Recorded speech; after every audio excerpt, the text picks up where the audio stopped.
Halo pemirsa Before 30, saya senang sekali kembali membawa acara kesayangan Anda. Saya Philip Mantova, gembala dari Gereja Mawar Sharon di Surabaya.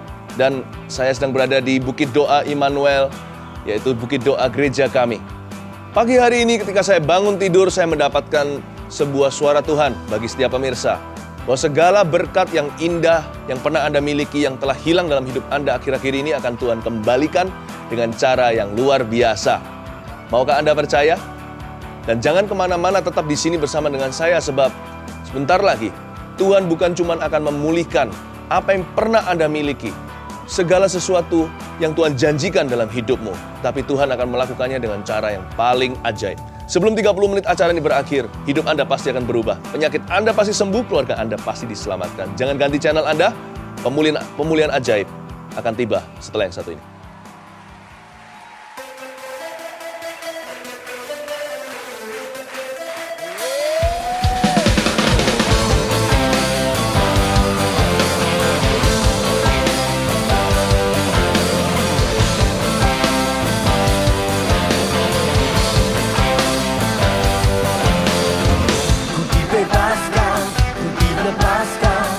Oleh kuasa darah-Mu, dipulihkan.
Pemulihan yang ajaib, itulah janji Tuhan bagi setiap pemirsa hari ini. Dan itu juga adalah tema episode kali ini. Mari saya ajak kita sama-sama berdoa, minta tolong sama Tuhan Yesus untuk memberi kita hikmat. Tuhan Yesus, tolong kami semua dan setiap pemirsa khususnya ketika melalui pengajaran ini dapat menerima pewahyuan-pewahyuan dari sorga. Ubah hati kami, hidup kami juga. Dan kami percaya setiap perkataanmu akan terjadi, termasuk pemulihan yang ajaib yang kau janjikan itu dalam kehidupan kami. Dalam nama Yesus, amin. Mari kita sama-sama baca ayatnya di Yoel pasal 2 ayat 18. Janji Tuhan kepada bangsa yang bertobat. Tuhan menjadi cemburu karena tanahnya, dan ia belas kasihan kepada umatnya.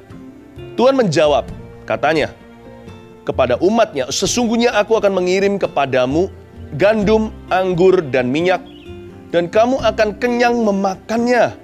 Aku tidak akan menyerahkan kamu lagi menjadi celah di antara bangsa-bangsa. Tuhan kita adalah Allah yang cemburu, karena Dia adalah Bapa yang sangat-sangat mengasihi kita. Hatinya selalu dipenuhi dengan belas kasihan buat anak-anaknya. Mana ada orang tua di dunia ini yang baik, yang tidak akan menghajar anaknya dengan tegas, meskipun di dalam kasih, meskipun dijalankan dengan cinta, tetapi tetap akan menegur anaknya, bukan kalau anaknya bersalah, agar anaknya belajar dari kesalahan itu, bangkit menjadi orang yang dewasa. Bapa juga sama. Bapa menegur kita kalau ada kebodohan dari pihak kita. Tapi Bapa melakukannya itu dalam kasih, bukan untuk menghancurkan hidup kita, tetapi supaya kita bisa menang atas kegagalan kita lain kali. Dan ketika kita sudah gagal kali ini, maka ada sesuatu yang hilang tentunya. Paling tidak damai sejahtera itu pasti hilang dari hati. Mungkin hubungan kita dengan Tuhan sempat rusak. Dan kalau hubungan dengan Tuhan rusak, hubungan dengan orang lain juga pasti ada gangguan. Lalu ini dan itu mulai terjadi yang tidak sesuai kehendak Tuhan. Banyak kerugian lah pokoknya kalau orang itu sudah mulai jauh dari Tuhan. Tapi Bapak ketika menegur kita, di dalam pikirannya juga Ia pikirkan dengan begitu teliti bagaimana hal-hal yang baik tersebut tadi yang saya sebutkan, yang karena gangguan jadi hilang itu, akan dikembalikan dalam hidupmu. Tuhan ingin menebus masa lalumu, bukan cuma di kayu salib Dia sudah menebus dosa kita. Tapi hingga hari ini setiap hari, Sang Juru Selamat ingin menebus apa yang telah terjadi hari yang lalu di dalam hidupmu. Lalu Tuhan ingin menebus setiap kesalahan-kesalahan Anda yang telah Anda lakukan baru-baru saja. Allah kita itu demikian rupa. Dia ingin sekali agar Anda menemukan kembali sukacita yang hilang. Kesehatan yang sudah rapuh, Tuhan ingin kembalikan. Pernikahan yang sudah diambang pintu kehancuran, Tuhan ingin memulihkan. Tuhan ingin memulihkan segala sesuatu karena Dia adalah seorang pemulih yang ajaib. Dan Dia dipenuhi dengan hatinya dengan belas kasihan.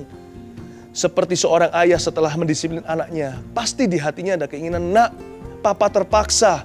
Nanti kalau kamu sudah belajar, selama hatimu mau diajar, dibentuk, tidak memberontak lagi, tidak susah diberitahu, tidak susah diajari, papa akan kembalikan semua ini, nak.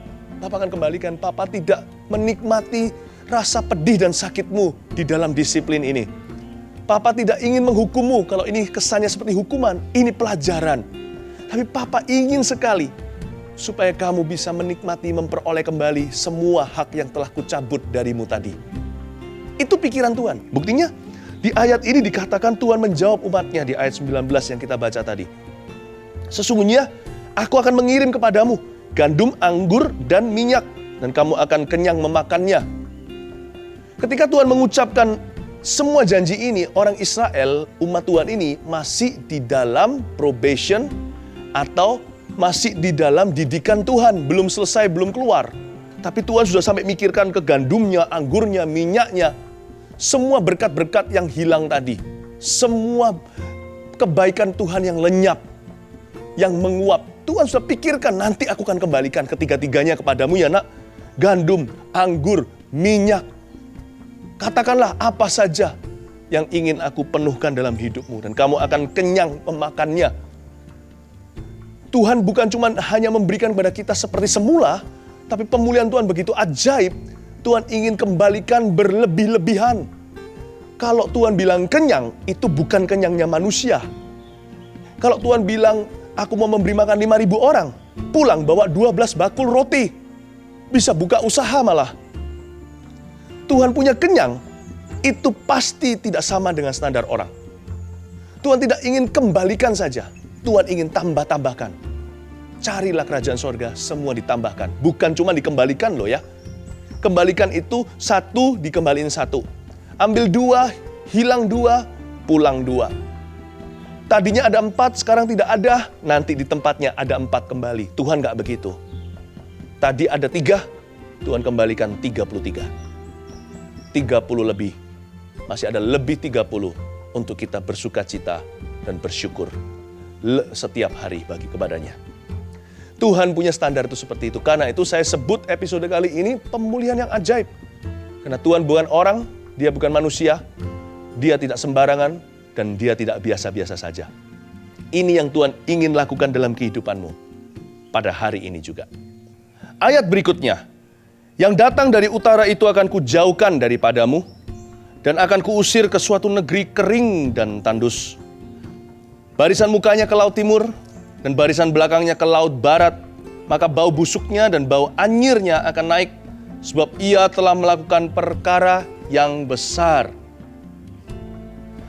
Pemulihan yang ajaib bukan hanya memberikan kembali apa yang telah hilang, tetapi juga memutar balik keadaan ketika Allah turun tangan. Dan itu yang Tuhan mau lakukan bagi kehidupanmu hari ini. Seolah-olah sekarang musuh sedang menang. Dia seolah-olah tertawa gagah perkasa, tetapi ketika Tuhan mulai turun dalam kuasa, ketika Yesus menjamah Anda, maka terbalik nanti. Musuh akan berada di bawah kakimu, punggung mereka akan Anda jalani. Saya bicara secara profetik. Dengan iman berkata-kata kepada orang-orang yang sedang menderita penyakit kanker. Seluruh keluarga pun jadi seolah-olah depresi karenanya.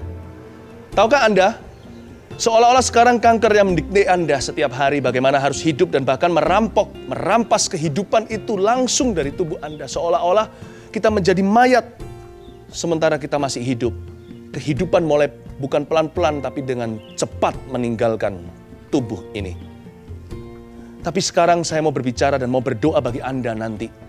Agar Anda semua disembuhkan. Mari kita beriman sama-sama. Semua pemirsa yang tidak mengalami kanker, kita tidak boleh egois dan kata, asal itu bukan aku. Kita harus berdoa bagi setiap pemirsa yang mengalaminya. Ini adalah penyakit yang sangat jahat dan jahanam. Dan Tuhan tidak pernah memberi kita penyakit. Tuhan ingin memberi kita kesembuhan. Tapi Tuhan mengerti kalau Anda belum sembuh, Tuhan mengikuti Anda, mengerti air mata Anda, Dia menangis bersama dengan Anda, dan Dia juga tertawa bersama dengan setiap orang yang bahagia. Tuhan kita adalah Allah yang peduli, yang mengerti, dan memahami pergumulan kita. Tapi saya mau berkata kepada Anda dengan iman saat ini juga, di dalam nama Yesus Anda akan bisa mendikte kanker itu untuk pergi detik ini juga, dan merampas kembali apa yang telah Ia curi selama bertahun-tahun ini dalam kehidupan keluarga Anda. Saya yakin itu pasti akan terjadi. Buka hati.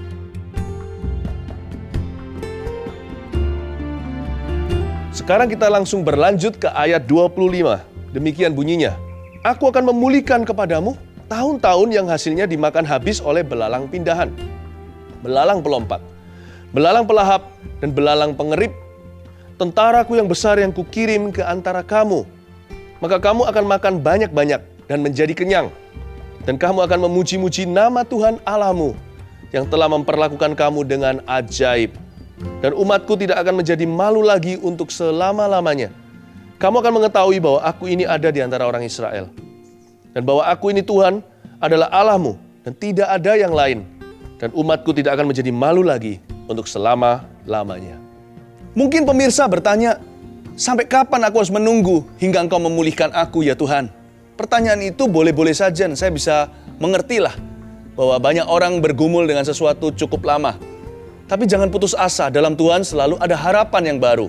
Bukan cuma harapan, kalau harapan itu cuma angan-angan, hanya angan-angan belaka, tidak ada ujungnya. Tapi dalam Yesus, Dia nyata. Karena itu harapan Anda harus berubah jadi iman. Iman Anda nanti akan jadi kenyataan. Iman memang tidak melihat, iman itu mendengar. Tapi kalau engkau percaya kepada firman yang Anda dengarkan, maka apa yang terjadi adalah imanmu akan digenapi. Seringkali Tuhan Yesus berkata begini kan di dalam kitab Injil, hai wanita, contohnya seorang perempuan yang sedang dilayani saat itu. Pergilah, terjadilah sesuai dengan imanmu. Dan di sini dikatakan dengan jelas Tuhan akan memulihkan bahkan tahun-tahun yang hasilnya dimakan habis oleh iblis. Tuhan bisa pulihkan apa yang dicuri oleh setan 7 tahun, dikembalikan hanya dalam 7 hari saja. Itu yang saya sebut dengan berkat yang dipenuhkan dalam 1 minggu. Dan kalau Tuhan menilik hidup Anda, segala sesuatu pasti indah pada waktunya. Jadi kalau Anda harus melalui waktu, itu berarti Anda masuk dalam proses Roh Kudus. Tidak apa-apa. Akhirnya ketika Tuhan turun tangan, semua masa penantianmu itu akan tertebus semuanya. Seolah-olah semua itu gak ada artinya ketika Tuhan membuat segala sesuatu indah pada waktunya. Indah di situ bukan cuma kembali ke titik nol, ke titik semula, tapi dengan bonus-bonusnya. Dan Tuhan berkata dengan jelas di sini, tahun-tahun yang dimakan hasilnya oleh belalang pindahan, belalang pelompat. Belalang pindahan mungkin bicara tentang belalang yang pindah-pindah, bukan yang menetap. Itu bisa saja bicara tentang kemalangan atau kecelakaan yang terjadi sekali-kali. Dan sekali terjadi, benar-benar tragis sekali. Nah kalau ada yang seperti itu, Anda jangan sekarang merasa semuanya sudah telat. Tuhan bisa pulihkan. Di episode ini saya ingatkan, makanya judulnya namanya pemulihan yang ajaib. Tuhan kita ajaib, Dia juga bisa memulihkan Anda secara ajaib. Lewat kecelakaan apapun juga, lewat tragedi apapun juga, Tuhan bisa mengembalikan. Segala sesuatu belum terlambat. Belalang pelompat, turun-temurun kutuk yang terus dilanjutkan dari ayah ke anak, ke cucu, seterusnya. Bisa putus nggak? Yang hilang bergenerasi-generasi di atas masih bisa kembali tidak? Oh, Tuhan bisa kembalikan 7 generasi yang hilang di 1 generasi sekarang. Tuhan bisa lakukan kalau Tuhan mau. Tuhan mau, apakah Anda percaya? Lalu belalang pelahap seperti sesuatu masalah yang besar. Sekali dilahap, habis semuanya. Rasanya kita menghadapi raksasa, menghadapi Goliat. Apa bisa? Bersama dengan Tuhan? Bisa. Dan juga dikatakan belalang pengerip. Masalah yang seolah-olah kecil, tetapi yang terus seperti Woody Woodpecker, begitu ya. Seperti burung yang mematuk kayu atau pohon tapi terus berjalan selama 7 tahun, 3 tahun, 10 tahun. Aduh, annoying atau mengganggu sekali. Lama-lama bocor semua energi Anda. Apakah bisa semuanya ini?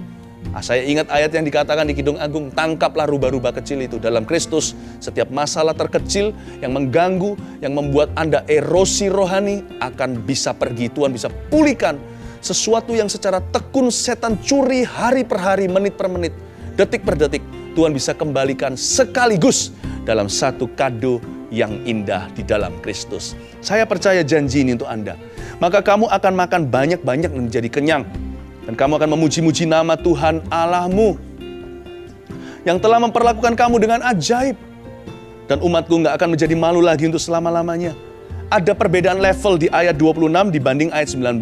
Di ayat 26, di sini adalah janji Tuhan bahwa kita akan makan banyak-banyak sampai kenyang.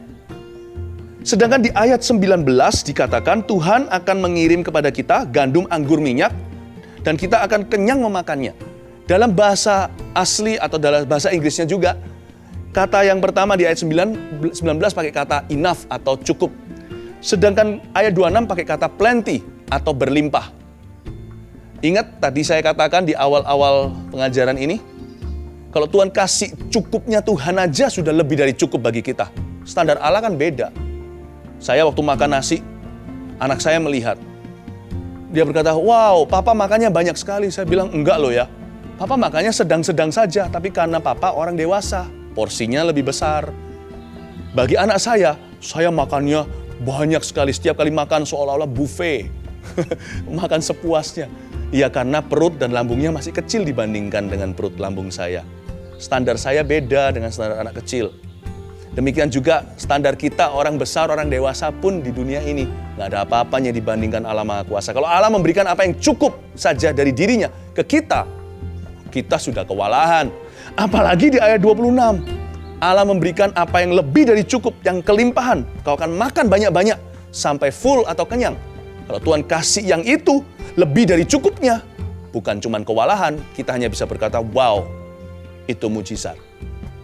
Dan ketika mujizat itu sungguh-sungguh terjadi suatu hari, kita dapat berkata, puji Tuhan seperti dinubuatkan oleh Nabi Yoel. Dia berkata, kamu akan memuji-muji nama Tuhan Allahmu yang telah memperlakukan kamu dengan ajaib. Saya juga punya sebuah kesaksian sederhana tentang bagaimana keluarga saya dipulihkan. Saya berdoa bertahun-tahun agar satu persatu anggota keluarga saya kenal Tuhan, diselamatkan. Dan yang mundur dari Tuhan agar kembali dalam rencananya. Tapi seolah-olah Tuhan tidak dengar. Tapi Tuhan kuatkan saya. Saya diingatkan berkali-kali oleh Roh Kudus lewat berbagai macam pengalaman, bahkan Tuhan pakai orang lain untuk menguatkan saya. Tetap nantikan Tuhan. Percayalah, Dia sanggup memulihkan keluargamu. Dan beban saya pertama-tama adalah bagi orang-orang yang dulu pernah melayani Tuhan. Anggota-anggota keluarga kami yang dulunya aktif melayani, tapi sekarang sudah undur dari Tuhan. Saya berdoa, Tuhan, Kau bisa pulihkan. Tahun-tahun yang sudah diambil sama belalang-belalang ini, Tuhan kembalikan. Betul. Tuhan jawab dengan dahsyat luar biasa. Dan Tuhan bukan cuma sampai menjawab kami sampai titik di mana mereka kembali melayani seperti dulu. Bahkan ditambah-tambahkan, seperti mengalami percepatan dalam proses Tuhan. Malah menurut saya, sebelum dia mundur, kalau dibandingkan dengan bagaimana Tuhan memakai dia sekarang dan pengenalannya akan Tuhan, tidak ada apa-apanya. Bukan berarti saya berkata, terima kasih Tuhan, dia mundur. Alangkah baiknya kalau orang mau naik kelas, mundur dulu dari Tuhan. Enggak. Tapi kalau sudah ternyata terlanjur mundur, kalau kita berharap sama Kristus, Tuhan bahkan bisa pakai kemunduran dan periode waktu itu. Dan ketika dikembalikan, orang itu jauh lebih sungguh daripada apabila dia tidak pernah mundur sama sekali. Dan saya berdoa juga untuk orang tua agar mereka terima Tuhan. Saya berdoa juga untuk ayah, untuk kenal Yesus. Dan setelah 3 tahun berdoa, siang dan malam untuk keselamatan beliau, akhirnya Tuhan jawab suatu hari bersejarah. Bukan cuma ayah saya terima Tuhan, dalam minggu yang sama hari itu juga, 33 sanak saudara kami yang lain juga terima Yesus. Saya berdoa cuma untuk satu orang loh saudara. Hanya untuk satu pribadi saja pemirsa. Tapi Tuhan menyelamatkan 33 yang lain. Saya berdoa 3 tahun berturut-turut. Tuhan jawab semuanya dipenuhkan dalam 30 menit. Ketika semua anggota keluarga sanak saudara itu terima Yesus, saya tuntun satu persatu dalam doa untuk mengaku dosa. Wow! Ternyata penantian bertahun-tahun tidak ada apa-apanya. Dan Tuhan bisa kembalikan dalam sekejap. Begitu saja. Kau akan makan sampai kenyang. Dan ketika itu terjadi, saya hanya berkata, wow! Ini pasti Tuhan. Hanya Tuhan yang bisa jawab kayak begini. Hanya Tuhan yang punya style seperti ini. Tuhan itu punya kelas tersendiri. Dia selalu menjawab berlebih-lebih. Karena Dia adalah Allah yang murah hati. Dan hari ini, orang-orang yang kami doakan ini bukan hanya mereka kembali aktif atau kenal Tuhan, mereka sekarang jadi berkat. Bukan cuma dipulihkan, mereka sekarang memulihkan. Allah tidak berhenti sampai memulihkan orang. Dia akan terus melanjutkan pekerjaannya hingga orang yang dipulihkan itu menjadi pemulih orang lain. Saya melihat banyak orang yang kanker, yang disembuhkan, sekarang menjadi seorang cancer fighter, menjadi seorang yang berjuang di dalam membantu banyak orang lain untuk mengalahkan rasa takut mereka terhadap kanker ketika mereka sudah menderita. Dan banyak juga tidak sedikit yang disembuhkan lewat pelayanan orang-orang ini. Lihat, Tuhan bukan cuma menyembuhkan, tapi dari orang yang disembuhkan itu, Tuhan berikan pelayanan kesembuhan. Itu yang disebut sebagai healers atau penyembuh yang juga disembuhkan dahulu. Puji Tuhan, Tuhan mau melakukan ini dalam kehidupan Anda. Saya mau berdoa bagi Anda setelah ini.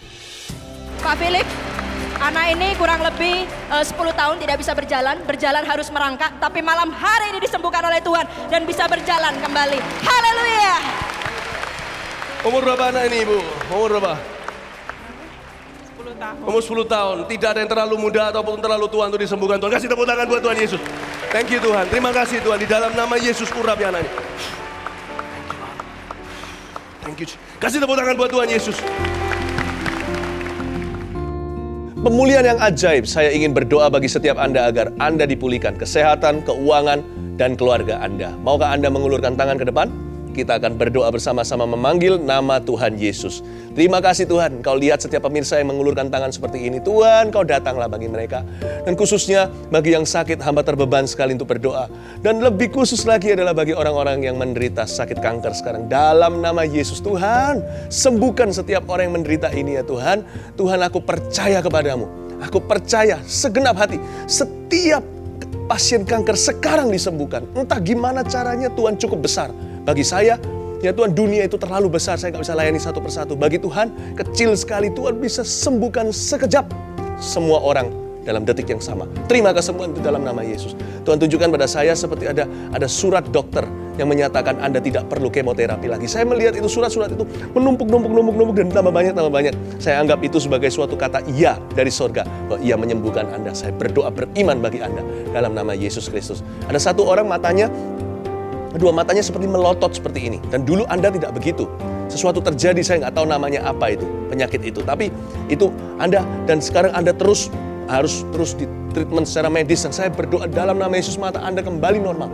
Mata Anda seperti keluar tiba-tiba, seperti bola matanya. Saya nggak tahu itu apa. Tuhan sembuhkan orang itu, Tuhan sedang sembuhkan dia. Kau tunjukkan pada aku, bukan untuk hanya memberitahu, Engkau menunjukkan pada aku untuk saya beritahu kepada pemirsa bahwa ada orang seperti itu sedang disembuhkan Tuhan.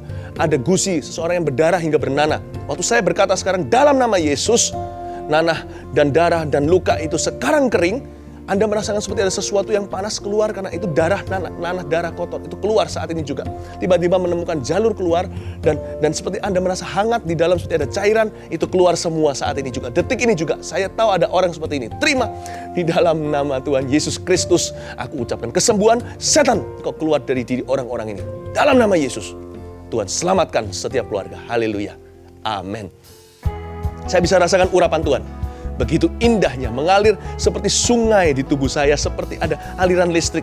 Dan saya tidak ada hubungannya dengan semua mujizat yang baru terjadi, karena saya hanyalah pipa, hanya saluran atau kabel semata-mata.